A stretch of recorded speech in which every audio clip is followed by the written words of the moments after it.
What's up guys, Mr. Rob Comics back at you with another video, and welcome to 2025.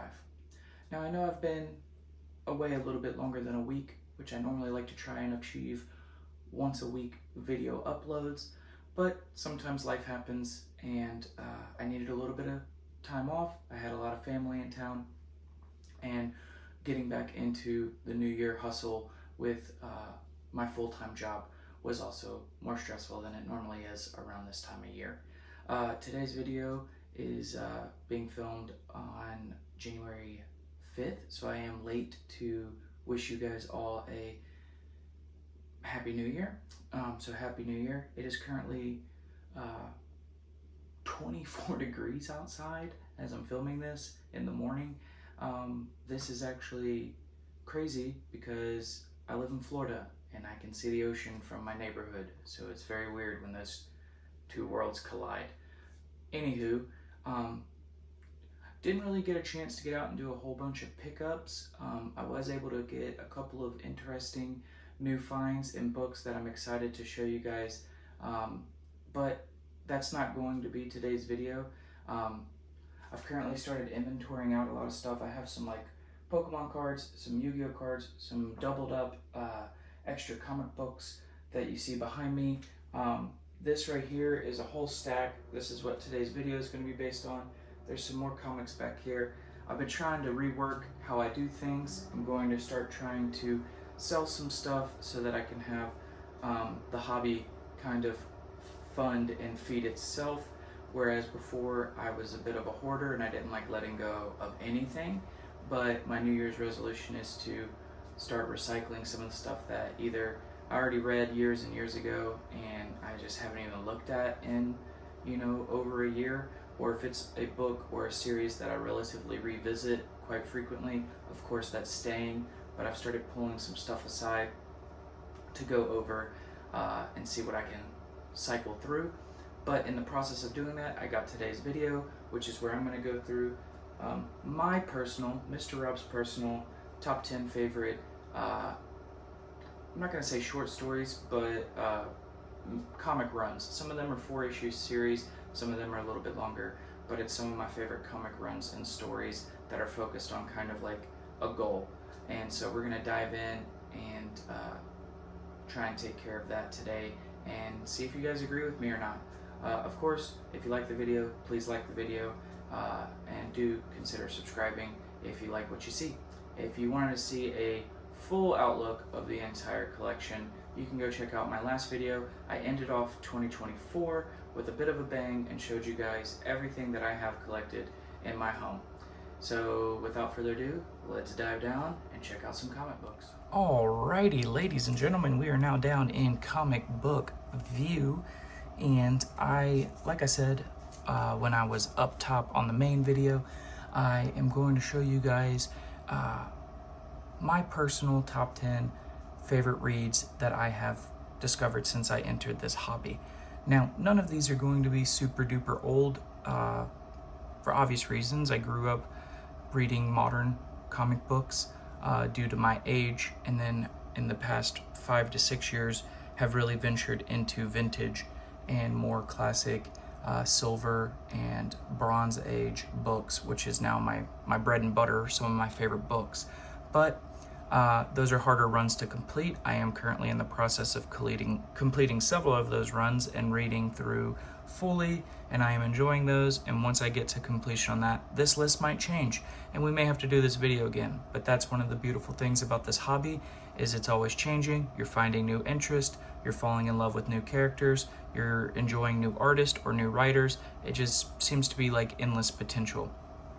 Now, what you see in front of you as the backdrop is interesting because these are the 3 books that I was only able to find and purchase since the last time you guys would have seen me. And that would be, I actually already have a copy of this Black Widow. This is the first Yelena, which is, she's in the Thunderbolts. I found this book, it's a cleaner copy than what I had, and I figured with that movie coming out, I could probably get rid of the other one relatively quick. So I did pick this nicer copy up. Of course, you see the two pretty noticeable and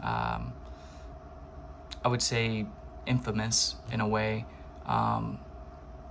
Thor books with the first appearance of Beta Ray Bill, and then you have second appearance.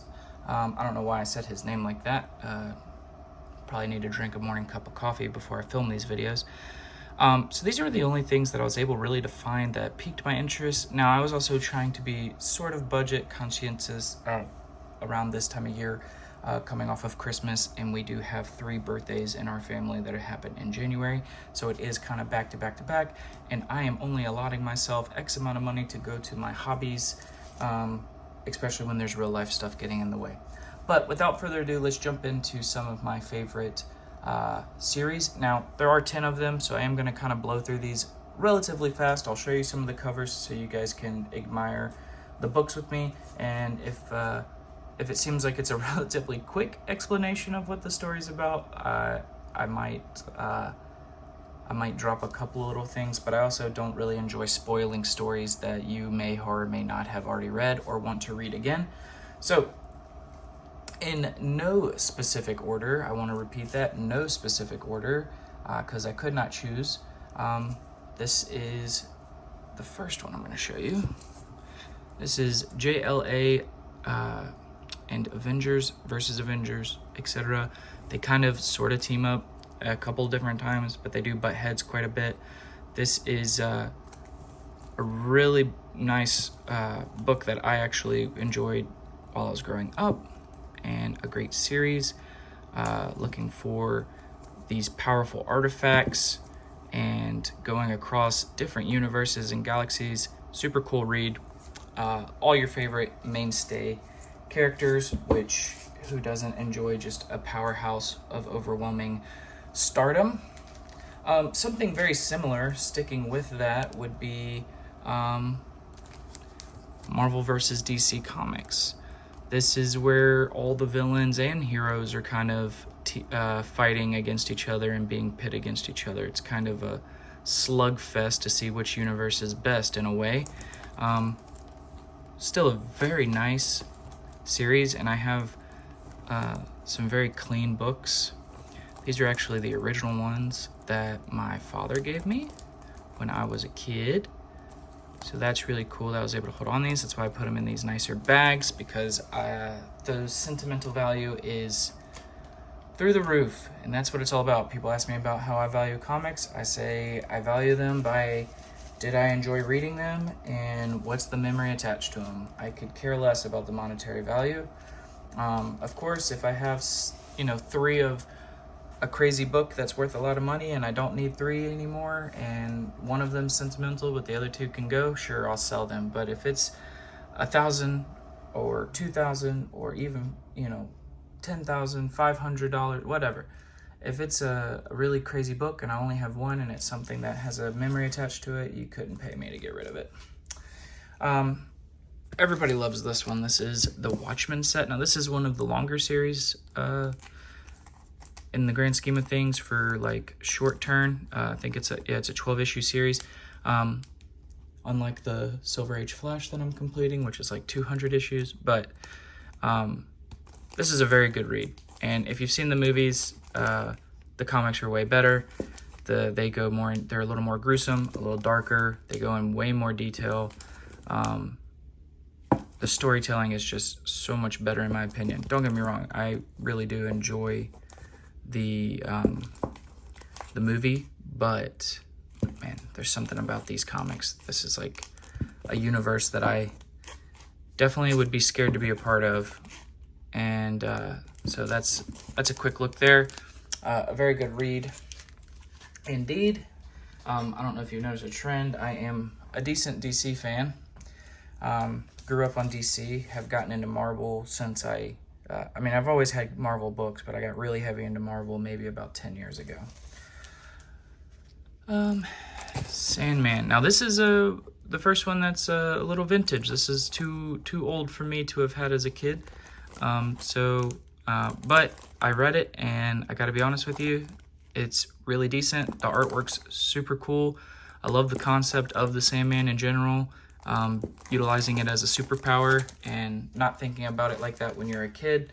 And, it's really neat. I'm not gonna lie, it makes it out to changes your perspective on like how you see these things. There's also that TV show on Netflix, I think it was, about Sandman. Very interesting TV show. It's a dark, twisted kind of point of view on all those like immortal figures that we've created. Let's see here. World War Hulk. This is a crazy... I really hope they make a movie about this. This is a crazy, crazy storyline. One of the best Hulk storylines that there is. This is by far one of my favorite reads. And you have just like Hulk in his truest and most like savage and just like crazy form, which is how I like Hulk. I don't like what they try and do with him sometimes when they nerf him unnecessarily. I mean, he is exactly what you created. He is an unstoppable force to be reckoned with and is a destroyer of everything, which is sums up what Hulk is supposed to be for sure. Another one that is a little too old for me to have purchased myself but have enjoyed, this would be the Crisis series. Now, they made a TV show. If you watched any of the CW shows, there was a TV show where they did like The Flash, The Arrow, Supergirl, and I think it's like, what it was, DC Legends of Tomorrow or something.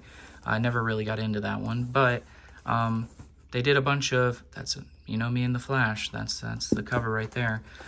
They did the Crisis on Infinite Earths and TV format, and they kind of stuck pretty true to it. They weren't like super far off. I mean, of course they didn't have this much star power because there's a lot more hero appearances in the actual comic itself, and they had not gotten that far in the TV show yet, but there was a hefty pool of hero power and potential, and I think they did a really good job with it. I'm actually a fan of the CW Flash TV show, so some people hate it. I love it. I've met Grant a couple of different times in person, have his autograph on a few pieces. Super cool dude. I enjoyed the series, and I also enjoyed Arrow quite a bit, except for the last season. So let's see here. Kingdom Come. This is one of my favorites of all time. If you were to make me rank it, this would make it pretty high. I mean, I would guarantee this a top 3 spot. This story is, one, it's Alex Ross, which you can't go wrong with Alex Ross. 2, it's super dark. It's got a very dark undertone.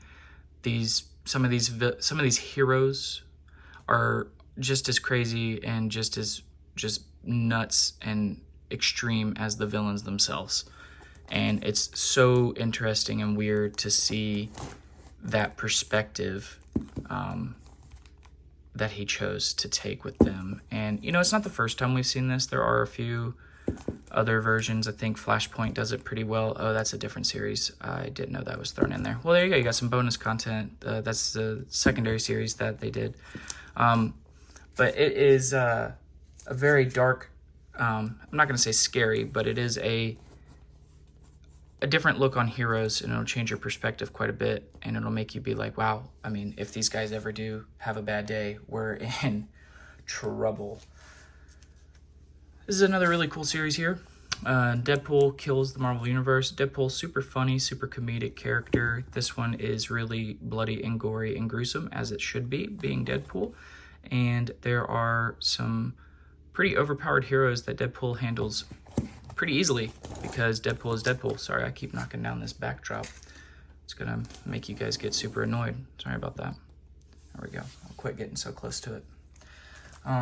Let's see here. Yeah. Lethal Protector, Venom. This is super, everybody, of course, this is like a key book. Everybody loves this book, first solo Venom, but it's actually a decent story too. You don't really see that a whole lot. A lot of times when you get these big keys where people are like, hey, I love the first solo Venom cover, it's beautiful, all that stuff, and then you read it and you're like, the story's trash. This is one of the ones where that's a key issue, and it's got, I think what is this? Is it the first or second? I think, no, it's the fourth. First, like, Scream appearance and stuff. It's pretty good story run, and it's got some keys in it, which is always nice, because then people like to hold value to books that you enjoy reading, because the value you have, again, is in reading them. or memories attached. You know, you can always have a cool story about how you encountered a book. All right, this is actually probably not going to be a popular option, or whatever you would say. I'm a big Alex Ross fan in general, and I got this originally because of his name being attached to this series. And then I started reading it, and yeah, man, it's some classic good, you know, Justice League stuff. You got Bizarro Superman right there. I mean, these are killer covers, great and interesting stories. I collected these as they came out when I was a kid. That's, again, Captain Cold and Flash on a big cover. That's crazy that he drew it so well and did so well with it. And the story behind this is super cool. I mean, it's a lot of hero power as it is on these big team books. But, again, some gruesome underlying tones in there that kind of give you the chills, the heebie-jeebies. Not on purpose, though, you know. It's just, like, good storytelling. And then this would be number 10, but, again, not in any order. Last but not least, we should say. Hellboy, Seed of Destruction. Now, this set does not get enough love, man. I don't see a lot of people talking about it. I see a lot of people talk about Hellboy, but they're always talking about his San Diego Comic-Con first appearance, or they're talking about his first appearance in color, which is like the X-Men, which I believe is John Byrne. But this is awesome. This is a great story.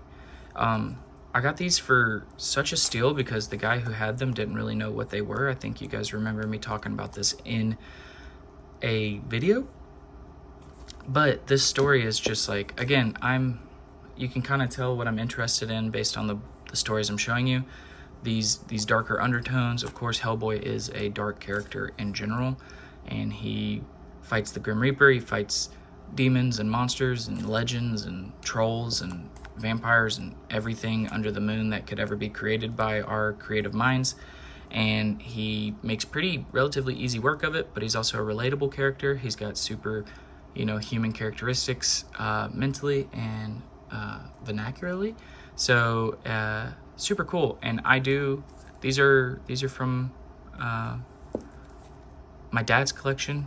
My dad's now passed, but he got these brand new as they released, and that's a cool story. And then I have them now, and I've read them, and I know why he did it. Plus, Dark Horse always produces some good books, you know. Good art. It's definitely a different take on art, but it's great art. Good story. Probably it's up there with The Kingdom for me. One of the better runs and better books. I am trying to find the other Hellboy series that exist, but